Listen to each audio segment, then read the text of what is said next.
Hello, I'm Dr. John Pelletieri, President and co-founder of the International Society for Emotional Intelligence. ISEI is a nonprofit educational organization dedicated to the development of emotional intelligence through research, education, and professional practice. I'm pleased to join my colleagues from ISEI. Paul Edwards is an emotional intelligence expert and consultant Hi, to the New hello. York City Police Department. And he is the founder and co-director of the Emotional Intelligence Urban Initiative, which is a special program within ISEI dedicated to addressing urban issues with emotional intelligence. Dr. Fritz Gillette is a clinical psychologist and has hosted several TV and radio shows on using psychology in everyday life, and he has a private practice in New York City. And we are pleased to bring together our second episode in our ongoing series, Conversations in Emotional Intelligence, and focusing on how to use emotional intelligence to cope with the COVID-19 crisis. So gentlemen, continuing from where we were in our last episode, a lot to talk about. Thank you for that great introduction, and thank you for having us back here to talk about emotional intelligence and coping with COVID. I've shared this podcast from episode 1 with a number of people, have gotten great feedback. People have enjoyed the introduction of the mood meter and the ability to tune into our emotions to adaptively cope with the stresses they're dealing with. And I'm also glad to be here too with John and Fritz. So what's first, brothers? Well, Fritz had mentioned the mood meter. So maybe a quick review of that. It's a tool that we use in the field. We're going to be referring to it throughout our series. And it's a way of mapping our emotions. So are they pleasant or unpleasant? Are they high or low in terms of energy? And almost any emotional state can be mapped somewhere on the mood meter. And it's one of the ways to practice that first ability of emotional intelligence, which is perception and recognition of emotions. And I've enjoyed conceptually sharing that. Many people have talked to me and asked me about like how to better cope with the amount of stress that they're dealing with. And the mood meter has been a great imagery, good visual to help people understand very quickly that they can note where they're feeling emotions in their body and also how to shift it to what they would like to feel. And as we deal with the COVID crisis, like we said, there's a whole range of emotions.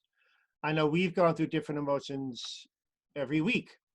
You're saying, Fritz, how each week feels a little different than the other week. There's so much uncertainty. We don't know when it's going to end. How severe is it going to get? A lot of fear we talked about last week. A lot of sadness and loss. I mean, it's really almost every spectrum of emotion can be experienced in this current crisis. And I find each week as we settle into a quarantine lifestyle, again, as I go through the day, go through the different experiences, I feel different things. And of course, working with clients, I'm hearing about what they're going through. And at first, we were just hearing about people going through the stress of going into a quarantine and the unknown. But now, as the weeks have progressed, some of the stressors are increasing as people are losing their jobs. People are getting infected, and we're starting to actually know people who've passed away and died. So so I know perception is a big part of this conversation today. And we said the body provides information. What do we need to be mindful of in our bodies? We feel different things when we're angry. We feel different things when we're sad. The body, different emotions affect different parts of the body. So we know there's a great deal of anxiety.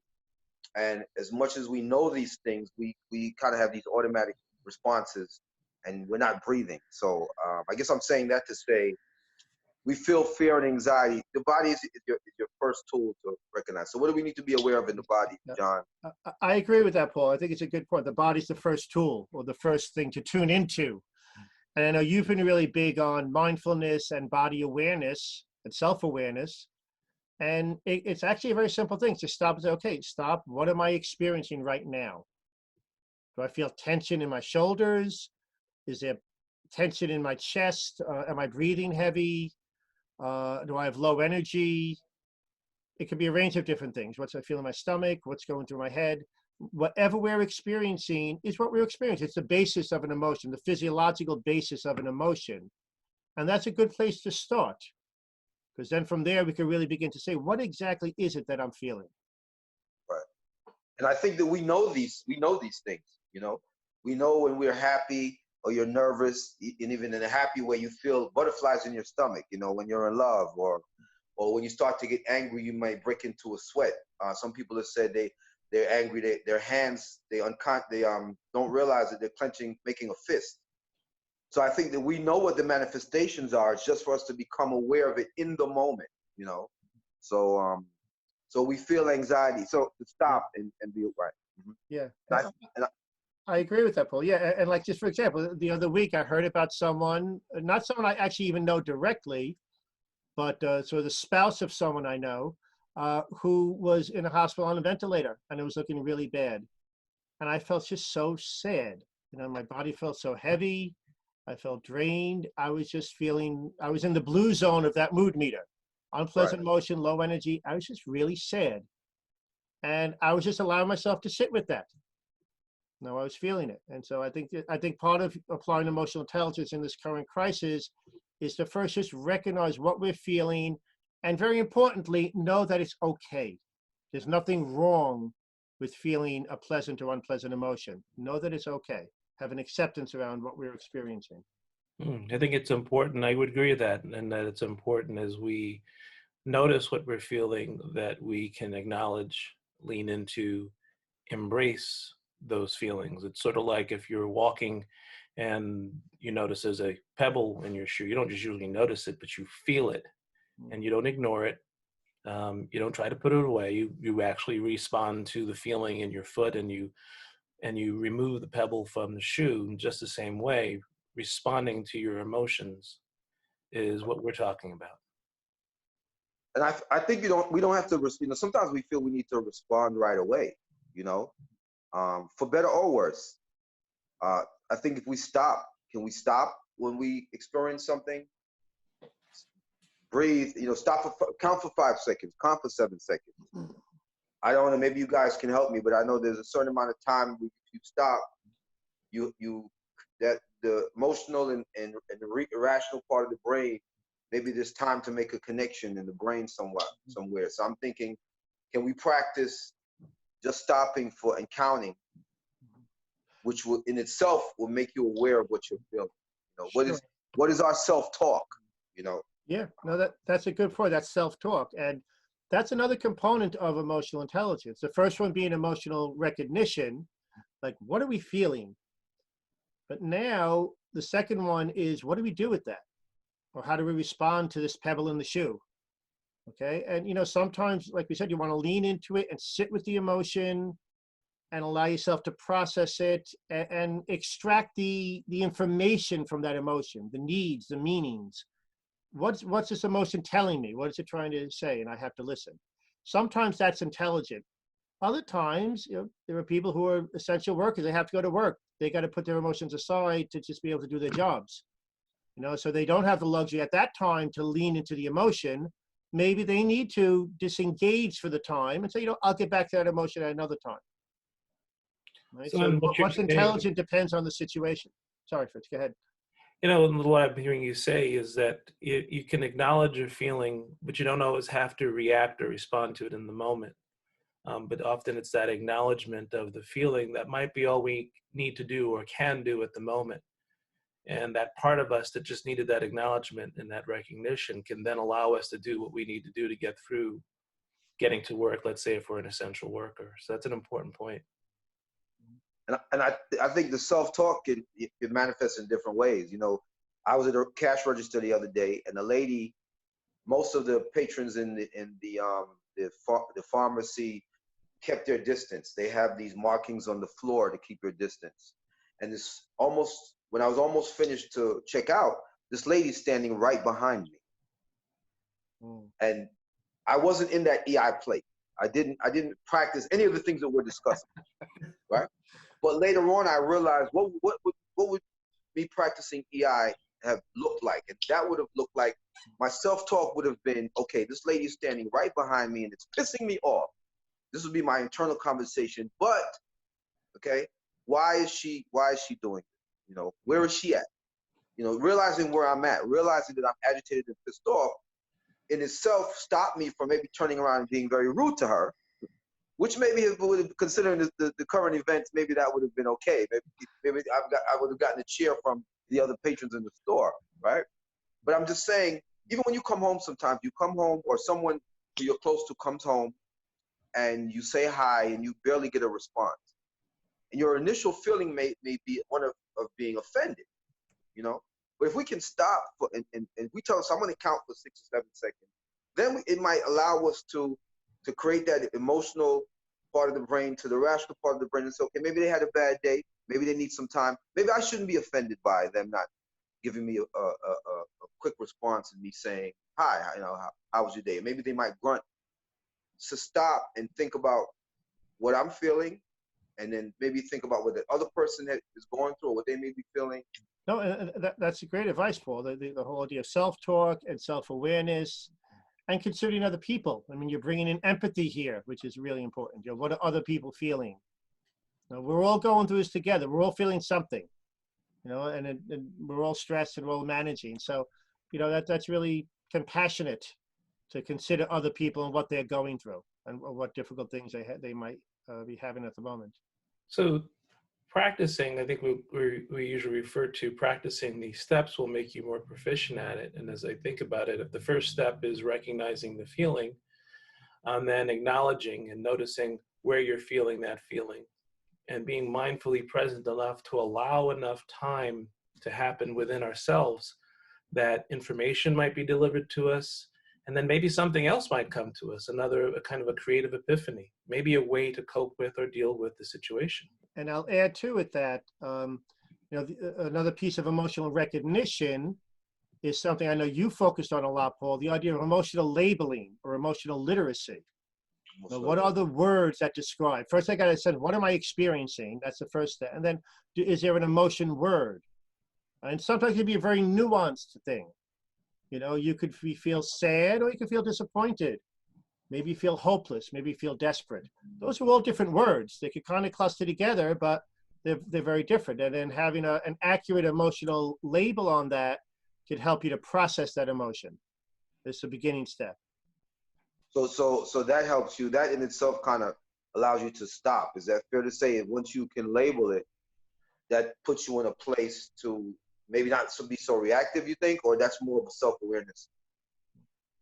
Well, I think both. I think it's part of self-awareness. What exactly am I feeling?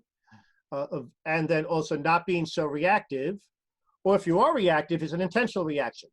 You're saying something, if you had said something to that woman in the supermarket, maybe she needed to hear that feedback.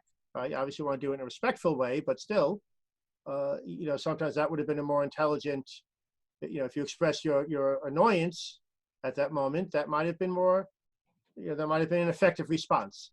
It all depends on the situation. But I agree with you. Stopping and thinking and being with that emotion in that moment is an important strategy. I'm often encouraging people to not only think about it, I'll also say feel about it, and then sit with it a little bit. And sit with it is just allowing enough time within yourself so that you can integrate the balance between the thinking, the feeling, and where it might be coming from, and what you might need to do in the situation to respond most appropriately. Mm-hmm. And I think some of these tools we have already. Mm-hmm. We don't realize it. We know, maybe of course we have them. I mean, we always say it's an ability that can develop into a skill. But I gave it the traditional example of a glass being half full or half empty, and you kind of took it further, Fritz. And we know that when you're in a good mood, something that's said to you that could be considered offensive might just roll up your shoulder. Right. And when you're in a bad mood, something that you might ignore normally, you embrace it. It expands in the person. So, but you put it in a better way. You didn't say the glass was half empty or half full. You said that the glass is there. Is there. Right. And observe the glass. But that's right. a good point, is that how we act when we're relaxed is differently than when we're stressed. And a lot of us we're alone in this quarantine going through this together. And a lot of us are stressed. So we do have to be aware of our previous pet peeves and triggers, because our fuse might be shorter than it used to be. And Right. to do everything we can in general to try and moderate the level of stress or tension we're feeling within our bodies. And I think acknowledging and recognizing our feelings can be very helpful in that way. If we look, in retrospect, we all have had moments where we realize, I was in a bad mood that day. That's why I responded. So I think that now, if we can self-talk, if we can say to ourselves, okay, I'm not really in a good mood right now, and I understand that when either people are not in a good mood, they respond differently, maybe not in the normal. If we can have that self-talk and know this is something common to all individuals, even if someone says something to you which is offensive, you might need to, going back to empathy, say, okay, they're not in a good mood right now, so I'm going to take what they said with a grain of salt, because we know your mood will determine, for better or worse, with you. No, that's the same. We all had issues and challenges or whatever before the Corona crisis, and now you just add this whole layer of stress and anxiety on top of the whole world. So everyone's issues and triggers and fuses are just that much shorter and that much more amplified because of the layer of stress that we're all going through. So I think just acknowledging that is helpful. You cut people some slack, cut yourself some slack, right? Just acknowledging that is important. And what are triggers? It seems like a simple word, but triggers are what then? We have general triggers, the part of our characteristics as individuals, and we have Corona triggers, right? I guess. Okay, I like that. Yeah, general triggers and Corona triggers. Okay, sure. Yeah, I was in a supermarket the other day, and a similar thing happened. A guy came up to me, was standing right in front. He cut in front of me. That was one thing, but he was standing right next to me. And I said, "Excuse me, I'm online." I said, "Oh, okay." He got a little offended at that, but it was like, that was really inconsiderate. So that was a trigger for me. That annoyed me also. We have to all follow the 6-foot rule. It's imperative for everyone's health. Prior to Corona, I have an issue with my space. So now, even though people and businesses are making you be distant, I have to think about this. So when I have this situation that I expressed earlier in the supermarket, I have to think about the fact that, generally speaking, I have a problem with my space. So now it's even, this person stands behind me.